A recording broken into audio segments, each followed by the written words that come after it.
Hi, I want to show you the process I went through to go and complete step 3 of my historical question.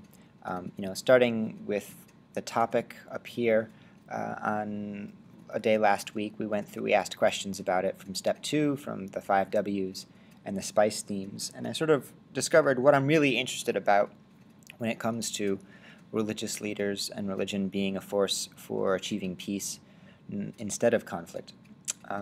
And here you can see my revised historical question. I've color-coded it, to show in yellow the basic question I started with, blue and orange two of the different themed typed questions that I asked.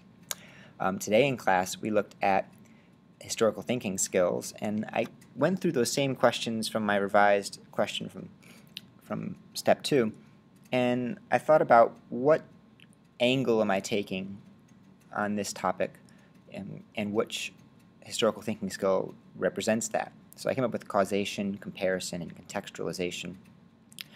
Analyzing and interpreting evidence and argumentation are things that I'm going to be doing throughout my essay, but these three things are important, and interpreting too.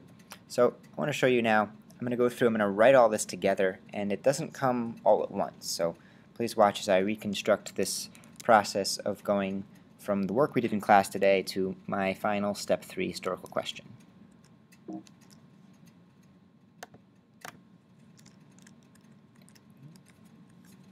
See, I changed my mind a lot about wording, about what I'm trying to say, and I'm starting off by explaining sort of my starting point, where I'm coming from, and it kind of gets at why I'm interested too. And I encourage you see that I've gone back numerous times and changed my wording, changed some of my ideas even, or rather how I'm expressing those ideas. So at this point, I've set up, you can see in the first 3 sentences, I've set up what my questions, and saying that I'm going to, and then I've started identifying those questions, right? And here I changed again. Okay.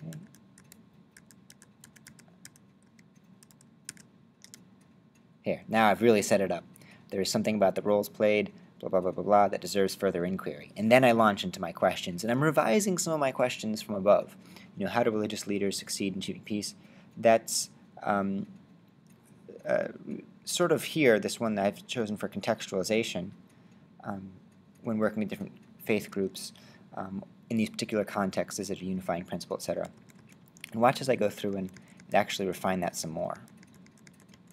I've added in the political questions about how political leaders fail, where religious leaders succeed, where political leaders fail. And I'm going to close it with a focus on, I realized, okay, I'm talking about what context in particular? I'm talking about different faiths, ethnicities, and political conflicts. So that means what I'm looking at is examples from religious, ethnic, and political conflicts to help address these questions.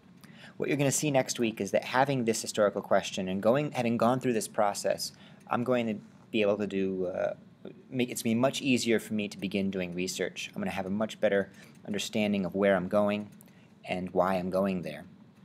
And I encourage you to spend some time. This took me maybe 15 minutes to type. I was just playing through it for you, not typing at the moment. But I encourage you to spend at least a half an hour really thinking about your topic and the different questions that you have in mind about this topic, with a focus especially on those historical thinking skills that we looked at in class today.